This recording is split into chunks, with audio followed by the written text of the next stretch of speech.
Assalamualaikum and a very good evening. You're now watching TVS Nightline with me, Shira Abang Mansor. The headlines. The Federal Ministry of Science and Technology is seeking renewable solutions from Sarawak. Meanwhile, 50,000 visitors are expected for PESTA BENAK 2023. Plus, Sarawak's large-scale paddy cultivation sites to be zoned as agricultural areas. Now, we'll begin with our top stories shortly.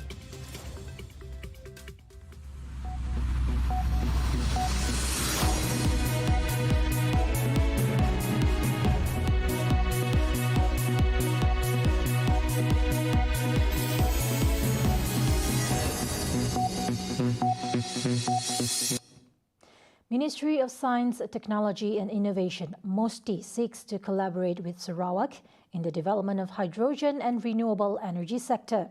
Its Minister Chang Lih Kang noted that Sarawak is already ahead of the other states and is now showing positive results in the field. Yang kami telah bincangkan terutamanya apa potensi yang boleh kita kerjasama dan ada yang kita bincang tentang hydrogen economy. Kami juga banyak bincang tentang perkara-perkara lain seperti teknologi lain on renewable energy, on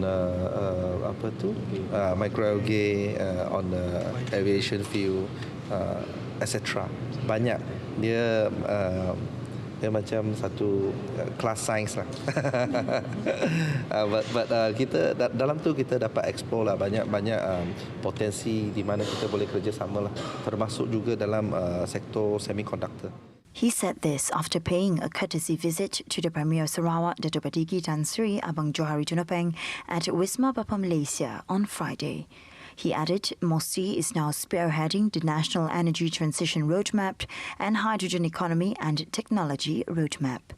The ministry is pursuing the initiative as hydrogen is seen as a high-growth and a high-value industry, which is in line with the Madani Economy Framework announced by Prime Minister Dato' Sri Anwar Ibrahim. On Thursday, Chang visited the Petros multi-fuel station in Putrajaya. Meanwhile, Lih Kang said that the initiative to establish a multi-fuel station is evidence of the Sarawak government's commitment to lead the energy transformation efforts in the country.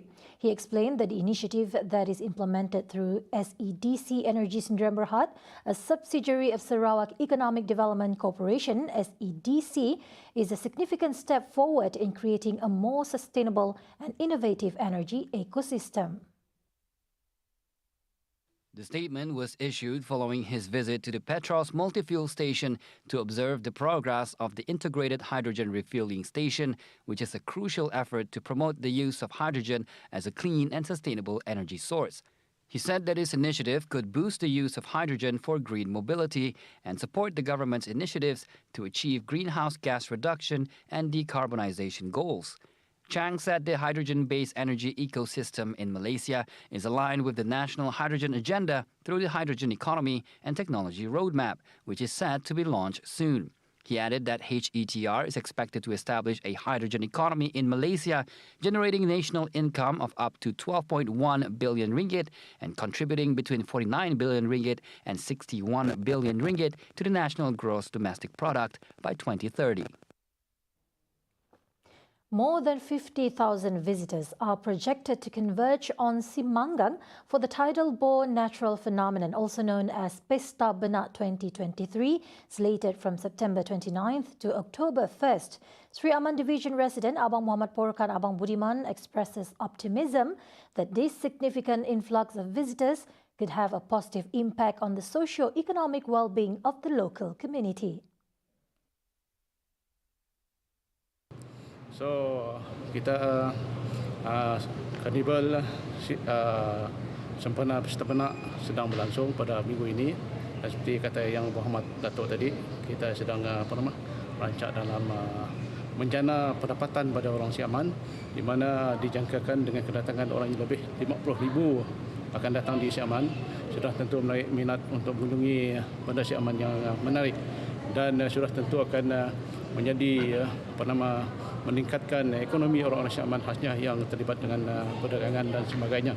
dan ini sudah tentu merancangkan tourism bagi bahagian Sri Aman. The PESTA BENAK 2023 Main Committee Chairman was met after paying a courtesy call to Sarawak Premier Datuk Patinggi Tan Sri Abang Johari Tun Openg at Wisma Bapa Malaysia on Friday. Other events include Regatta BENAK Batang Lupar, Miss Tourism BENAK 2023, BENAK Exhibition, BENAK Slideshow, Archery Contest, and more.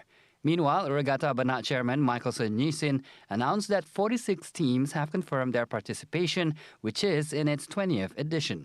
Kita ada menerima 46 tim throughout Sarawak participated in our BENAK Regatta event. 372 event akan diadakan pada 29, 30 dan 1 bulan 10. So it is a record breaking for us. We received 46 teams to Minister of Tourism, Creative Industry and Performing Arts Sarawak, Datuk Sri Abdul Karim Rahman Hamzah, was earlier quoted as saying that the Sarawak government aims to promote Simanggang as a premier tidal bore festival in Malaysia. The tidal bore natural phenomenon where water rushes up against the river current is rarely seen elsewhere. The transformation of Rumah Sri Aman into a museum marks Simanggang's latest tourism offering, creating employment opportunities for the local community and enhancing their socio-economic well-being. Sri Aman Division resident Abang Muhammad Porkan Abang Mudiman announced that the official launching of Rumah Sri Aman will take place at the end of September by Sarawak's Premier, Datuk Patinggi Tan Sri Abang Johari Tun Openg. Now, sudah 50 tahun untuk yang Rumah Sri Aman. Sri Aman bertugas, Simanggang bertugas menjadi Sri Aman untuk perjanjian damai kerajaan negeri kita dengan pihak komunis pada 50 tahun yang lepas, dan galeri Rumah Sri Aman adalah sangat bermakna yang dilancarkan oleh Yang Amat Berhormat Premier Sarawak. Rumah Sri Aman, which was formerly a government rest house, will be converted into a museum to commemorate the Sri Aman Declaration between the government and the communists, which was signed on October 21st, 1973. Minister of Tourism, Creative Industry and Performing Arts, Datuk Sri Abdul Karim Rahman Hamzah, previously informed about this very latest tourism product in the city, which is described as bringing an abundance of benefit to its residents. Locations that have been identified for large-scale paddy cultivation in Sarawak would be zoned as paddy agricultural areas. Premier Datuk Patinggi Tan Sri Abang Johari Tun Openg said the plan encompasses areas like Sri Aman, Banting, Gedong Simunjan, Lundus, Tanjung Puhun and several others which have been set for the development of rice bowl areas. Sebenarnya kita ada perbincangan untuk mengenal pasti tapak bagi kita menanam padi secara besar-besaran. Dan kita telah mengenal pasti kawasan dekat Sri Aman, kawasan dekat Banting, di mana kita akan membukakan ladang padi. Syaratnya ialah kita mesti membangun parit dan tali air. Yang ini kosnya besar, dianggarkan dekat-dekat 1 bilion. Therefore, Abang Johari said the Sarawak government demands the federal government's cooperation in its effort to increase the country's production of paddy and rice in the future. In regards to Abang Johari's intention, Deputy Prime Minister cum Minister of Plantation and Commodities, Datuk Sri Fadilah Yusof, said his ministry will hold a discussion with the Prime Minister, the Ministry of Economy, as well as the Ministry of Agriculture and Food Security. I will bring, saya akan bawa balik untuk bincang dengan Kementerian Pertanian, Kementerian Ekonomi dan juga Perdana Menteri supaya ada allocation on yearly basis supaya kita dapat menyiapkan all the irrigation and drainage system supaya kita dapat nanam khususnya di tempat-tempat yang disebut oleh Premier tadi.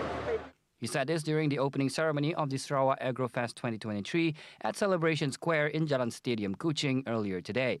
The Sarawak AgroFest 2023 will run from September 22nd to October 1st, which will showcase a number of activities, including local artist performances, bermukun, traditional folk singing and dancing, lucky draws, cat show, and horse riding activities.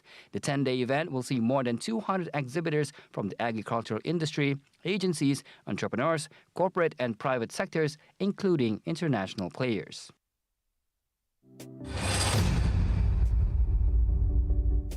Navigating the complexities of diverse environments and regulations in the energy industry can be challenging, but this challenge can be effectively addressed through professional education.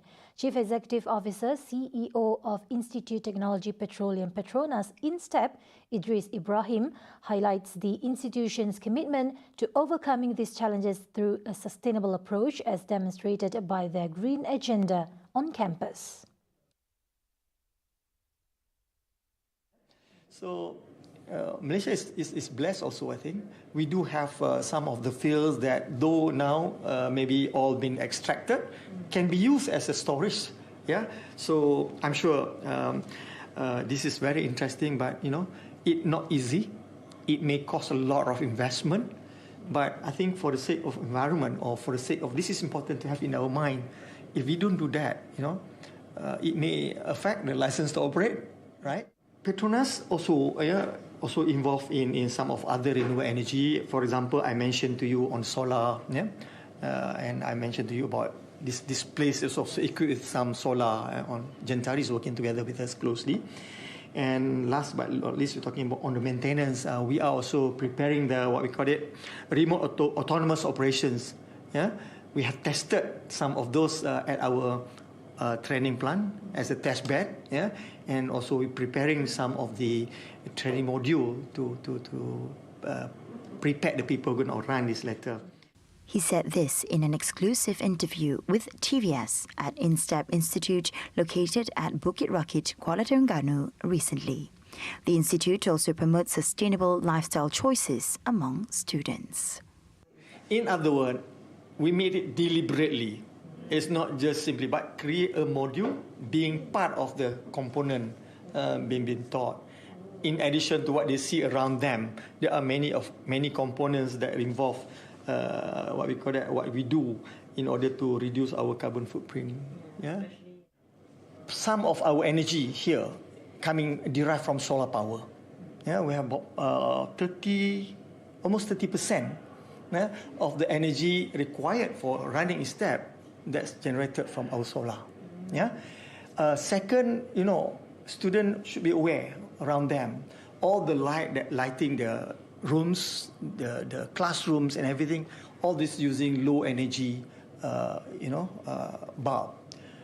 Third, it is in front of them every day. For example, don't waste food, because otherwise it end up in the composter. Because we produce compost that support the plants that we planted, using the waste food and convert it into composter. I'm not talking commercial gain here, but getting to the mind of the learners they see around them every day. INSTEP's 200-acre campus, located at Bukit Rakit, Kuala Terengganu, is powered by solar photovoltaic, a project in collaboration with Gentari, generating 1,826 megawatt-hours of clean energy per annum, which supplies 30% of INSTEP overall requirement. Furthermore, INSTEP has previously initiated food composting as part of its commitment to the From Food Waste to Resources concept. This initiative is estimated to compost approximately 15,000 kilograms of food waste annually. TEP is a 10-month pre-employment sponsorship program sponsored by Petronas Carigali Sarawak Asset and Sabah Asset. Recently, a total of 167 TEP core upstream students of batch 2022 from Sabah and Sarawak graduated, receiving certificates in projection, instrument, mechanical and electrical. Coming up right after the break, Anwar Ibrahim said a total reset in global institutions is crucial to address wide gap in economic growth and income, while in world news, the Philippines issues health warning as it is engulfed in smoke and volcanic gas. All this in TVS Nightline. Stay tuned.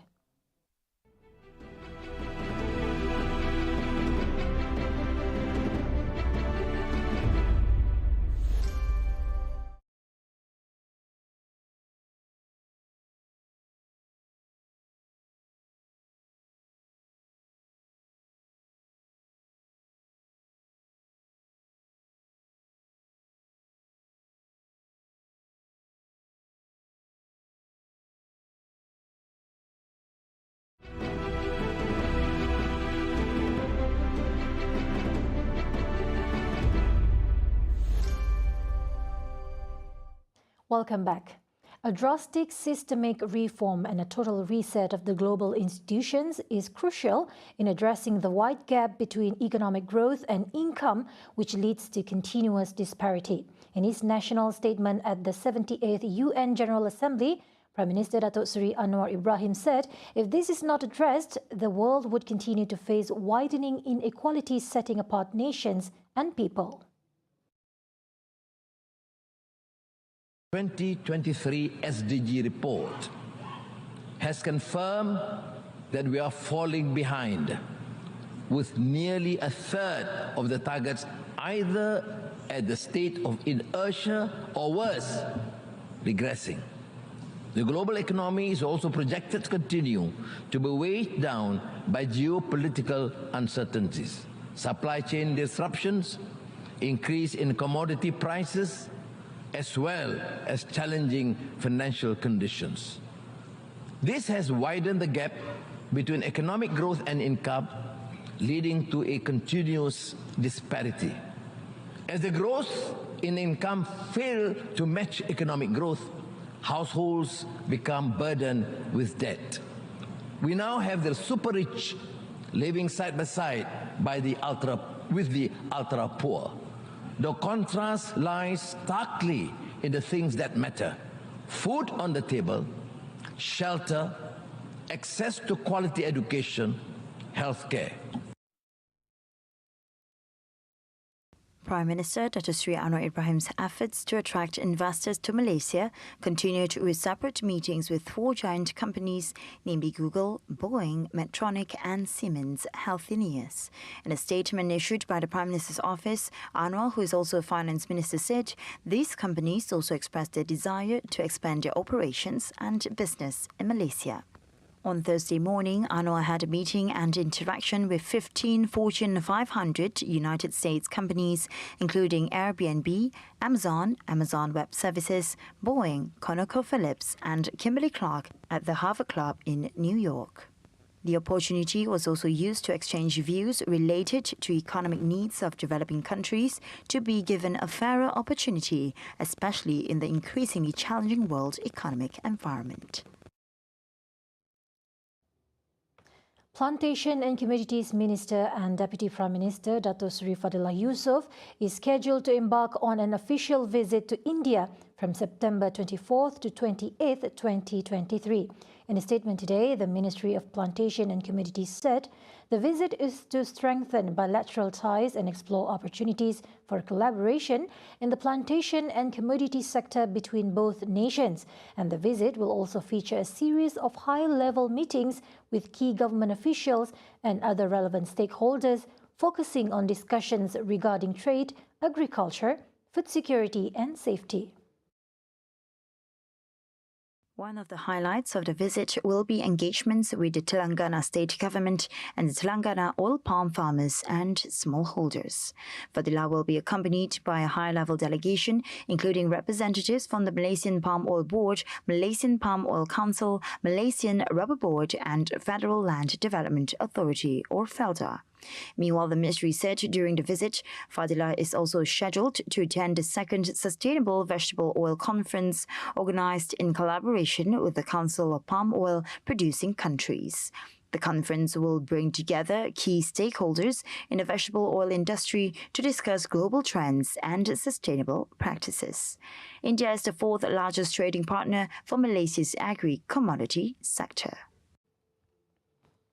Bank Negara Malaysia's BNM international reserves amounted to $111.5 billion as at September 15, 2023, compared with $112.2 billion as at August 15, 2023.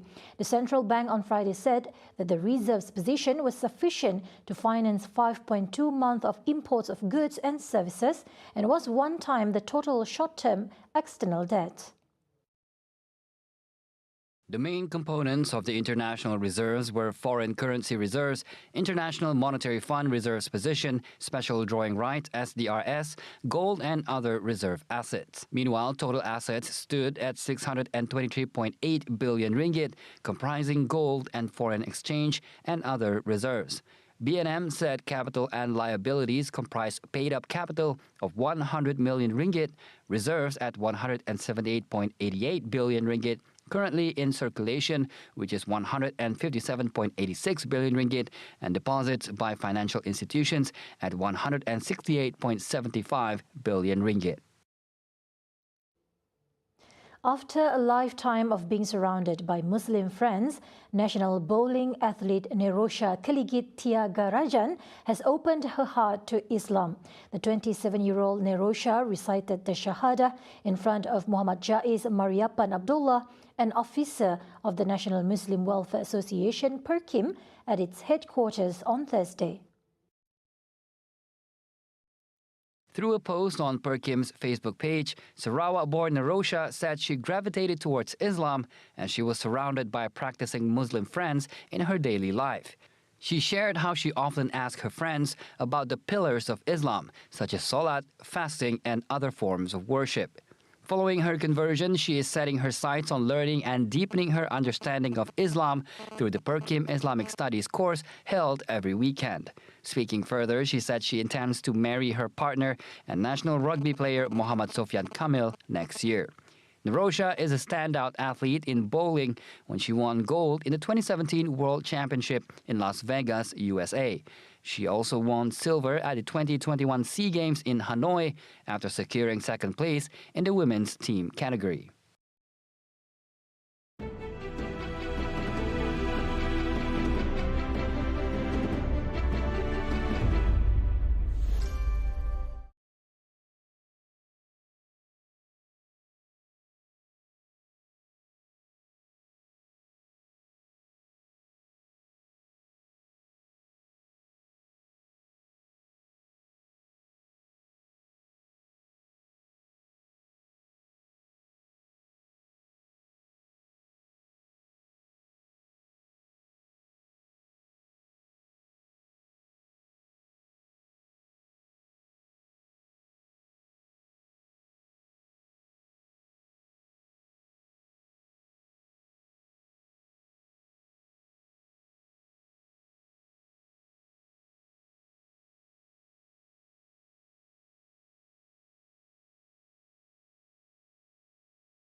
Welcome back.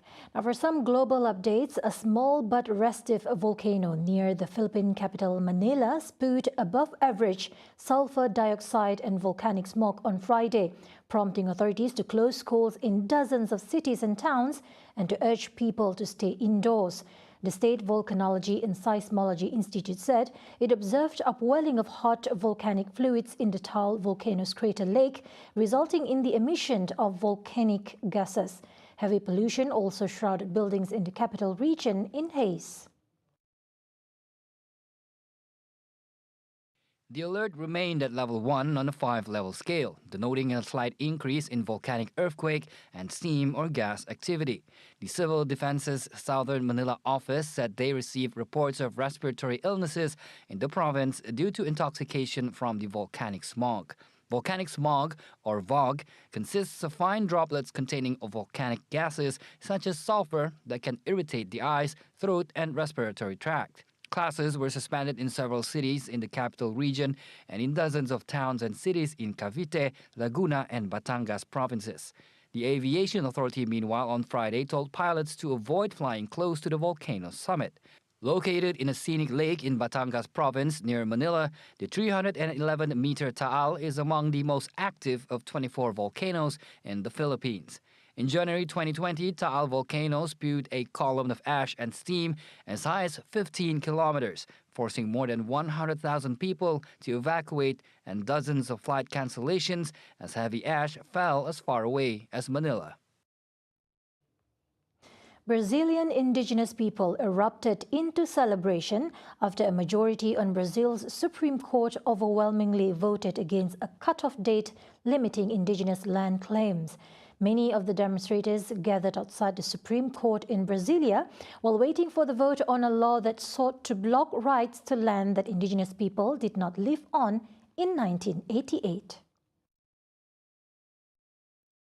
Feliz, a gente chora, a gente se emociona, porque a gente sabe que é só com território demarcado, só com o território indígena protegido que a gente vai conseguir impedir as mudanças climáticas de acontecer e proteger os biomas, porque nós somos responsáveis pela proteção dos biomas. Conseguimos superar de uma vez por todas a tese do marco temporal. O Supremo reconheceu o direito originário dos povos indígenas, algo que nós já víamos há anos dizendo que os povos indígenas são os verdadeiros donos dessa terra. The Supreme Court stated that 9 of its 11 justices rejected the deadline because it countered constitutional guarantees on indigenous rights to ancestral lands. While 2 judges voted for the limit to end land conflicts and give farmers security on land settled over the years in Brazil's fast-expanding agricultural frontier. Indigenous leaders said the Supreme Court ruling was vital to resolve some 300 pending land recognition claims that will protect the communities from land grabbers, invasion by illegal loggers and wildcat gold miners. See the world closer with TVS as we bring you the latest news updates both locally and internationally. For more headlines, anytime, anywhere, just head on to our official website at tvstv.my or follow us on our social media platforms. And that's all the updates for TVS Nightline tonight. I'm Shira Abang Mansoor. Thank you for watching.